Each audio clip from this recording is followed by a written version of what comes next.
లెటర్లో రాసుకునేంత గ్యాప్ వచ్చిందంటే ఏంటి సార్ దీన్ని ఏ విధంగా చూడొచ్చు? ఎందుకంటే గత 2 నెలల నుంచి విపరీతంగా ట్రోల్ అవుతుంది. ఏది? ఆ కుటుంబంలో చీలికలు. అందరూ వేరు కుంపట్లో. హరీష్ రావు ఒకటి పార్టీ పెట్టుకుంటున్నాడని కొన్నాళ్ళు ఊహాగానాలు వచ్చి, కవిత గారు పార్టీ పెట్టుకుంటారని కొన్నాళ్ళు ఊహాగానాలు వచ్చినాయి. కేటీఆర్ కవితను తొక్కేస్తున్నాడని కొన్నాళ్ళు ఊహాగానాలు. ఈ ఈ ఊహాగానాల మధ్య ఈ లెటరు కాస్త ఊతమిచ్చింది. ఈ అనుమానాలన్నింటిని కూడా నివృత్తి చేసే ఒక పాశుపతాస్త్రంగా పనిచేసింది. దీన్ని ఏ విధంగా చూస్తారు? నిజంగానే అంత గ్యాప్ వచ్చిందంటారా తండ్రి కూతుర్ల మధ్య? ముందుగా రవి ప్యానల్ మిత్రులకు, వీక్షకులకు, ప్రేక్షకులకు శుభ మధ్యాహ్నం. శుభ మధ్యాహ్నం. ఇక్కడ గుడ్ ఆఫ్టర్నూన్. Good afternoon. ఇక్కడ నేనేమంటున్నా, మొట్టమొదట లెటర్ ఎట్లా బయటకు వచ్చింది? అది కూతురు తండ్రికి రాసింది, ఎట్లా బయటకు వచ్చింది? ఎవరు లీక్ చేశారు? ఎవరు లీక్ చేసి? ఆమె లీక్ చేసిందా? ఆమెనే లీక్ చేసిందా లేకపోతే తండ్రి లీక్ చేసిందా? వీళ్ళ ఇద్దరు ఈ లెటర్ బయటకు రావడంలో అంతర్యమైంది అన్నది ఒకటి. మొట్టమొదట ఇక్కడ ఏదైతే ఉందో, ఎడారిలా ఒంటె బండి పోతుంటుంది, బండి కింద కుక్క కూడా పోతుంటుంది. కుక్క పాపం చెమటలు పట్టి ఏమనుకుంటుంది? అమ్మాయి బండి నేనే లాగుతున్నా అనుకుంటుంది. వినరా? బండి నేనే లాగుతున్నా అనుకుంటుంది అంటున్నా. ఇక్కడ ఇక్కడ కవిత సెకండరీ. కేసీఆర్ ఏదైతే ఏదైతే ఉద్యమం మొదలుపెట్టిండో హరీష్ రావు సపోర్ట్ చేసిండు. హరీష్ రావే బ్యాక్ బోను ఏదైతే ఉందో మొత్తం. హరీష్ రావు లేకపోతే ఉద్యమం మధ్యలోనే ఫెయిల్ అయిపోయేది ఇది. ఎందుకంటే ఫైనాన్షియల్ సపోర్ట్ చాలా అంత ఆషామాషి కాదు. ఫైనాన్షియల్ సపోర్ట్ ఎవరు? హరీష్ రావే మొత్తం మేనేజ్మెంట్ అంతా. ఈటల రాజేందర్ అదే అవన్నీ ఈటల రాజేందర్ కాదా, ఎవ్రీథింగ్ ఫైనాన్స్ మొత్తం మేనేజ్ చేసింది డే 1 నుంచి లాస్ట్ దాకా కూడా హరీష్ రావే. ఎప్పుడైతే సంతోష్ ఎంటర్ అయిన తర్వాత హరీష్ రావు ప్రమేయము టోటల్ కట్ అయిపోయింది అక్కడ. ఇక్కడ నేనేమంటున్నా, తెలంగాణలో ఇక్కడ ఒక సామెత ఉన్నది కరీంనగర్, దొయ్యకొక్క దొర అర్రకొక్క దొరసాని. ఒక్కరున్నా దొరసాని. ఒక దొయ్య అంటే ఒక 5 గుంటలు 10 గుంటల భూమి ఉన్నా వాడు దొరనే, కూలి చేసినా దొరనే. అరే రామయ్య కూలి ఇంటికి పంపిరా అంటాడు, కానీ దొర రామయ్య ఇంటికి పోయి కూలి తెచ్చుకోడు. వినరా? ఇక్కడ నేను ఏవైతుందో వీళ్ళకు మినిమం ఇంగిత జ్ఞానం లేకుండా పోతుంది. కవితనే కావచ్చు, రమ్యారావే కావచ్చు, ఇంకా వాళ్ళ కుటుంబంలో వేరే వాళ్ళు ఎవరైనా కావచ్చు. ఒక తండ్రి రమ్యారావు గారు కూడా హైలైట్ అవుతున్నారు. అది నేను ఏమంటున్నా, రమ్యారావు తండ్రి పోయినాక పెళ్లి చేసింది, అన్ని చేసింది కేసీఆరే. అట్లా వాళ్ళు ఏదైతే ఉందో ఇది దురాఘాతం. ఏదంటే తేలు కదా, తేలు పిల్లలు కదా, తల్లిని చంపి పిల్లలు బయటకు వచ్చినట్టు వీళ్ళు కేసీఆర్ మీద దుష్ప్రచారం చేయడం చాలా తప్పు. వినరా? లెటర్ ఎట్లా బయటకు వచ్చింది, ఎందుకు వచ్చింది అన్న దాని మీద ఏదైతే ఉందో, ఇక్కడ ఏదైతే ఉందో మనం చరిత్ర చూసుకుంటే కూడా నెహ్రూ రూలింగ్లో ఇందిరాగాంధీ కూడా డ్రీమ్లు ఉన్నది ప్రైమ్ మినిస్టర్ అవుతా అని. వినరా? మధ్యాహ్నం వచ్చిన లాల్ బహదూర్ శాస్త్రి ఏమైండో ఎట్లా పోయిండో జనంకు తెలియదు.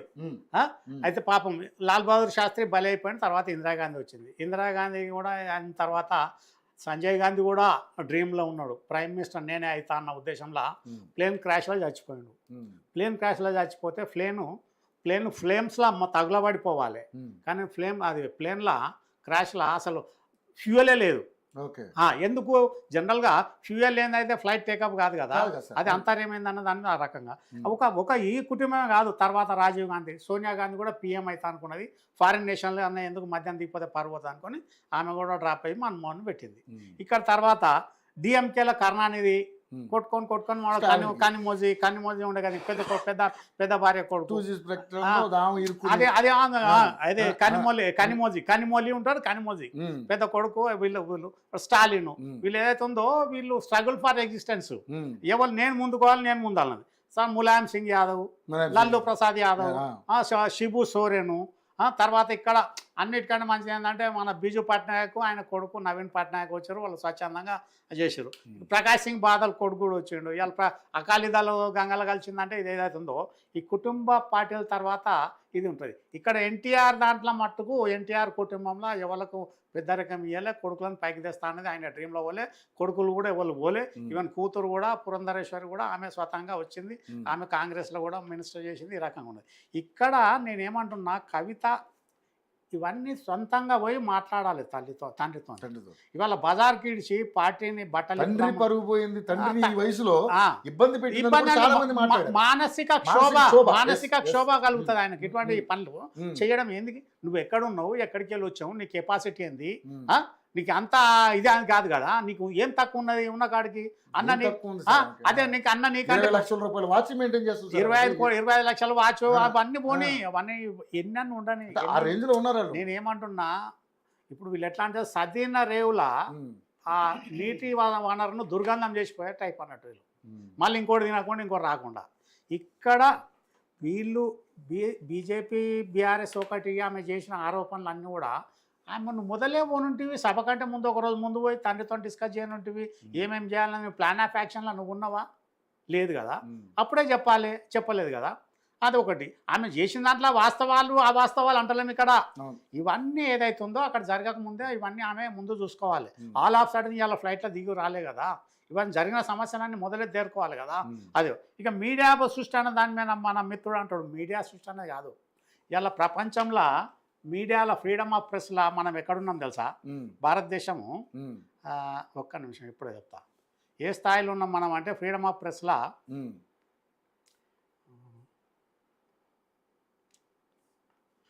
దక్షిణ కొరియా టాప్లో ఉన్నది ఫ్రీడమ్లా. ఉమ్, జపాను, నేపాల్ మనకంటే ముందుంది, ఉమ్, మంగోలియా మనకంటే ముందుంది, మాల్దీవ్స్ మనకంటే ముందుంది, శ్రీలంక కూడా మనకంటే ముందుంది. ఉమ్, ఇండియా మనం ఎక్కడున్నామంటే ఇంకా తొక్కుడులా ఏదైతుందో 151, తర్వాత భూటాన్ 152, పాకిస్తాన్ మనకు, తర్వాత చైనా కూడా ఇంకా మొత్తం టోటల్ తొక్కేసే రకం అన్నట్టు. ఓకే, ఆ, ఈ రకంగా ఫ్రీడమ్ ఆఫ్ ప్రెస్లా అన్నదే కాదు. మీడియాకి ఏదైతే ఉందో ఇవాళ రేపు మీడియా నడవాలంటే ఏదో ఒకటి న్యూస్ ఫ్లాష్ అవుతుండాలి కదా, చెప్పడంలో తప్పులేదు. ఉమ్, ఒకటి లెటర్ ఎందుకు వచ్చిందంటే పర్సనల్ లైఫ్ అనేది పర్సనల్ లెటర్ కాదు, ఉమ్, ఒక పార్టీ పరంగా లెటర్ రాసింది కాబట్టి అది ఒకటి. అవును.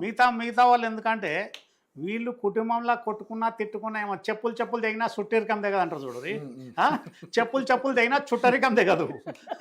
ఇక్కడ తల్లి కొడుకు తల్లి అది కూతురు తండ్రి బంధుత్వం ఎక్కడ దిగదు కదా.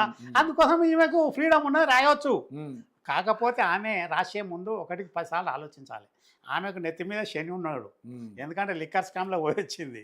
ఇవన్నీ చేసిన దాంట్లో కూడా కొద్దిగా ఓపిక పట్టాలి. లిక్కర్ స్కామ్ కేసు సంబంధించి జైలుకి పోవడం అనేది నిజంగానే కవిత గారి ఇమేజ్ మొత్తం డ్యామేజ్ అయినట్టుగా కూడా చాలా మంది అభివర్ణిస్తారు. డ్యామేజ్ అవన్నీ ఏమంటున్నారు అవి మన ఎందుకు అంటే ఒక మహిళ ఉండి మహిళ పైగా తీహార్ లాంటి భయంకరమైన జైలుకి వెళ్ళడం జైల్లో అనేది- పోవడం అనేది పొలిటికల్ ప్రిజనర్ గా వాళ్ళ ట్రీట్మెంట్ వేరే ఉంటదిలే. పొలిటికల్ ప్రిజన్ వేరే ఉంటది, ఉమ్, మామూలు ఈ కరడు కట్టిన క్రిమినల్స్ ప్రిజన్ వేరే అదే ఉంటుంది. అంటున్నా, అవును. అయితే ఆమె పోయవచ్చు రావచ్చు. నేను ఏమంటున్నా, ఆమె కొద్దిగా మనిషికి ఆవేశం అన్న ఆలోచన పరంగా ఉండాలి.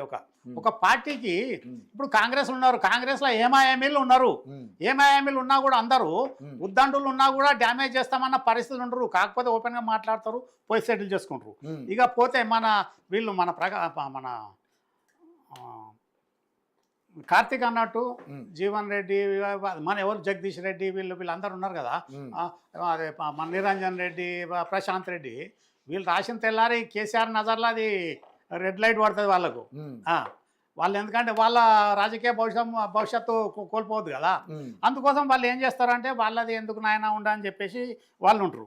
ఇంకొకటి, ఈమె బీఆర్ఎస్ మీద రాయడం అనేది ఆమె వ్యక్తిగత, బీజేపీ మీద తొత్త అనేది వ్యక్తిగత కక్షలు తీసుకోవడానికి బీజేపీ మీద ఆమె నిందారోపణ చేసుకొచ్చింది. సభలో ఆయన ఏం చేయలేకపోయారు అనేది కూడా ఆయన మాట్లాడడానికి కాదు, ఈమె గ్రహించుకోవాలి. ఈమె బయటకు రావడం ఎట్లా వచ్చింది, ఉమ్, అండర్స్టాండింగ్ లేనిదైతే రాదు కదా. అవును, ఉమ్, బీజేపీ ఏమాత్రము ప్రమేయం లేనిదైతే రాదు కదా, ఎంతో అంత లేనిదిగా రాదు కదా. ఉమ్. అవన్నీ గ్రహించుకోవాలి. ఆమె లోపల నుండి ఆమెకి ఏం తెలుస్తుంది? అందుకనే సార్ అది క్లారిటీ అడిగిందేమో తండ్రిని నేను అనుకుంటున్నాను. ఆమె సెన్సార్షిప్ ఉంటుంది, పేపర్ ఇష్టం అనేది రాదు, టీవీ పెట్టనియరు, అవన్నీ చేయరు జిల్లా. ఉమ్, అవన్నీ ఉన్నప్పుడు ఈమె ఏదైతుందో ఇవాళ వ్యక్తిగత స్వయం ఏదంటే ఆమె వ్యక్తిగత లాభం కోసం, వ్యక్తిగత భవిష్యత్ కోసము ఉమ్, పార్టీని image కోసం.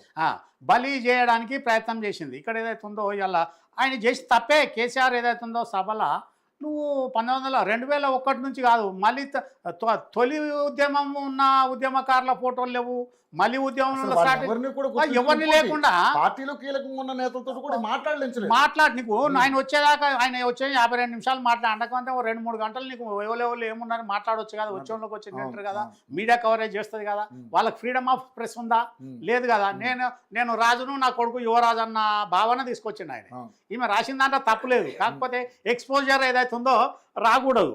ఇట్లా ఈమె ఇప్పుడు బీజేపీ కాదు, ఆమె ఇంకా చదువుకోవాలి గత చరిత్ర ఏదైతుందో తెలంగాణ ఫార్మేషన్ కంటే ముందు అసదుద్దీన్ ఓవైసీ మొత్తం విధాల ప్రయత్నం చేసిండు తెలంగాణ సపరేట్ కావద్దని.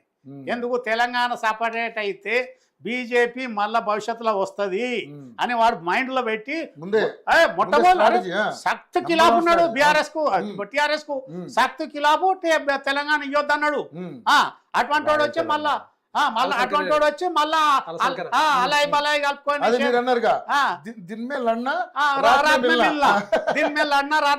వచ్చి వాళ్ళు ఎట్లా అంటే ఓవైసీ బ్రదర్స్ ఏంది ఎవడన్నా రాని వాళ్ళ పని కావాలి, అధికారం వాళ్ళది ఏదైతుందో వాళ్ళ కార్యక్రమాలకు అడ్డు ఉండొద్దు. అదే రాయల్ తెలంగాణ అంటే రాయలసీమ కలపాలన్నాడు, కానీ అది కలిసి అయ్యే పని కాదు కదా. దానికి ఇంకేం పడదు, ఇంకా ఖతర్ నాకు ఆంధ్ర రోజులు ఉంటేనన్నా కొందరు చల్లగా ఉంటది, కానీ వాళ్ళు మొత్తం కత్తులు బాంబులు అటువంటి దాన్ని వద్దన్నాక లాస్ట్కి వచ్చే వరకు ఓవైసీ బ్రదర్స్ ఎవరైతే ఉన్నారో కిరణ్ కుమార్ రెడ్డి ఎందుకు వ్యతిరేకించారు? మహావీర్ హాస్పిటల్ పక్కది హైదరాబాద్ రేస్ క్లబ్ ఉన్నది కదా, జాగా నాకు రాసిపోయి పోతాను దొరికిపోతాను చూసిరు వాళ్ళు. కిరణ్ కుమార్ రెడ్డి జాడిచ్చిండు, జాడిచ్చి ఇద్దరు అన్నదమ్ములను జైలుకు పంపిన మొగోడు అంటే కిరణ్ కుమార్ రెడ్డి, నల్లపరెడ్డి కిరణ్ కుమార్ రెడ్డి. విన్నారా? నల్లారి కిరణ్ కుమార్ రెడ్డి, నల్లపరెడ్డి ఆయన శ్రీనివాస్ రెడ్డి ప్రసన్న కుమార్ రెడ్డి, ఆయన ఇద్దరు క్లాస్మేట్లే. అయితే అక్కడ కిరణ్ కుమార్ రెడ్డి నిజమైన నిజాయితీతోని చేసిండు, అది నో అని చెప్పేసిండు. ఆ తర్వాత వీళ్ళకి ఎంతసేపు ఎవరు వస్తే వాళ్ళతోని వాళ్ళ పని తీసుకోవాలి, వాళ్ళు ఉండాలి. వాళ్ళకు రియల్ ఇస్లామిజం ఉన్న దానిలో జకాత్ ప్రకారం వాళ్ళు ఏమి పాటించడం లేదు. వినరా? వాళ్ళకి ఇటువంటి వాళ్ళని వీళ్ళందరిని తీసుకొచ్చి పెట్టి చేయడంలో ఏదైతే ఉందో కవిత ఇక్కడ కేసీఆర్ కూడా ఒక విధానం మానసిక క్షోభనే ఆయనకి ఏజ్లో. ఎందుకు అదొకటి. హరీష్ రావు అన్న దాని మీద హరీష్ రావు లేకపోతే వీళ్ళు ఎక్కడున్నారు?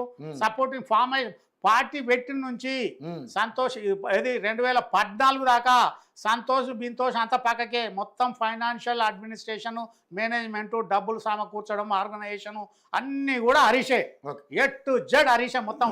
అటువంటివన్నీ పెట్టేసి ఇప్పుడు హరీష్ ఊరిని కూడా వీళ్ళు పక్కకు పెట్టడం జరుగుతుంది ఇక్కడ. ఎందుకంటే చాలా మంది విధులు ఉన్నారు విధుల నీతి చెప్పడానికి, కానీ ధృతరాష్ట్రుడు వినే పరిస్థితిలో లేడు, ఎవరి దగ్గర రానిచ్చే పరిస్థితి లేడు. ఆమె అనుకున్నది కూడా ఆమె కూడా అదే, మీరు ఎవరిని కలవకపోవడం అనేది కాకుండా రియల్ పాలిటిషియన్ అన్నప్పుడు అదే చంద్రబాబు నాయుడు ఉన్నాడు, సబ్కా సున్నా అప్నాగానా, అందరిది వినాలి. మనకు 10 మంది ప్రపోజల్లో ఏది విచ్ ఈజ్ ది బెస్ట్ అన్నది ఆయన సెలెక్ట్ చేసే పద్ధతి. ఈవెన్ జన్మభూమి విజన్ 2020 రాసింది కూడా అప్పుడు కేసీఆరే, మొత్తం ప్రజల వద్ద పాలన ప్రపోజల్ పెట్టింది కూడా కేసీఆరే, ఎన్టీ రామారావు కుర్చీ గుంజింది కూడా కేసీఆరే, చంద్రబాబు నాయుడుకి ఇవ్వడము, వైస్రాయ్ హోటల్లో క్యాంప్ పెట్టడం, ఎవ్రీథింగ్. ఎందుకంటే 1989లో 6 నెలలు కరువు మంత్రి ఇచ్చిండు ఆయనకు, కేసీఆర్కు. 6 నెలలు కాగానే మళ్ళీ పీకేసిండు ఎన్టీ రామారావు. వీడు ఎట్లా అంటే ఈయన లెక్కన అనుకోరా, జాదా హుషారుగా ఉన్నాడు, వీడికి మంత్రి ఏం చెప్తాడు అన్న ఉద్దేశం దిగానే ఈయన మంచి బిడ్డని కింద అనేది మంచి కింద మంట పెట్టిన కుర్చీ గుంజేసిన. అప్పుడు ఇందిరారెడ్డిని పంపాడు కేసీఆర్ దగ్గరికి.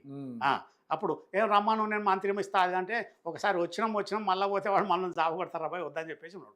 ఈ రకంగా కేసీఆర్ కూడా నీకు ఈ లివింగ్ ఏదైతుందో ప్రజెంట్ రూలర్స్లా నీకు నీ పక్కపండి 24 ఏళ్ళు పరిపాలించిన పట్నాయక్ ఉన్నాడు, తండ్రి సంపాదించిన కాలం మొదలు పెడితే దాదాపు 50 ఏళ్ళ ఆస్తిలా 50 ఏళ్ళ ఏది మన పరిపాలనలా ఆయన 2024 వరకు 7 కోట్లది ఆయన మొత్తం చిరస్థిర ఆస్తులు తండ్రి ఆయనే కలిసి. వీళ్ళది 2004 లేనిది, 9 లేనిది, 14 లేనిది, 18 లేనిది, 24 లేనిది ఎట్లా పెరుగుతాయి వీళ్ళది? నేనేమంటున్నా, ఒక టర్మ్ అంటే అయిపోయింది. ఒకటి దోపరికం కన్నది ఒక టర్మ్ అయిపోయిన తర్వాత చెయ్యాలి దాని మీద. వీళ్ళు అనవసరంగా కాంగ్రెస్ వల్ల ఏంటంటే సెల్ఫ్ డిఫెన్స్లో పెడుతున్నారు వాళ్ళు. బీఆర్ఎస్ ఎప్పుడు వాళ్ళని సెల్ఫ్ డిఫెన్స్లో పెడుతున్నారు. పాపం వాళ్ళు ఒక్కొక్కరి ఇంట్లో 4-5 రైతు రుణ మాఫీ పొందిన వాళ్ళు ఉన్నారు, అప్పులు తీసుకున్న వాళ్ళు ఉన్నారు, రైతు బంధు పొందిన వాళ్ళు ఉన్నారు. పొందపడలేదు కదా, అన్ని ఇచ్చేది ఇస్తున్నారు. కాకపోతే ఏంటంటే దుష్ప్రచారం చేస్తున్నారు. వీళ్ళ దాంట్లో ఏంటంటే కౌంటర్ అటాక్ చేయడం అనేది వాళ్ళు ఏంటంటే కాంగ్రెస్ అది ఒక పెద్ద మహామయసభ అన్నట్టు, ఎవరికి వారేం నా తీరే. లంకలో అదే దానిలాగా మహాలంకల బోడకోతిలాగా మిగతా లెవెల్ దాని మీద కాకుండా ఇక్కడ కాంగ్రెస్ను టార్గెట్ చేయడానికే ఈమె కూడా కవిత కూడా బీజేపీ చేయడానికి అన్న దాని మీద ఉన్నది. ఆమె వ్యక్తిగత స్వార్థం కోసం. ఆల్రెడీ ఇది అట్లా కాదు, కాలాంతకురాలనే నీకు ఎంపీ ఇచ్చే, మళ్ళీ ఉత్తగుస్తే కూడా మళ్ళీ పెంట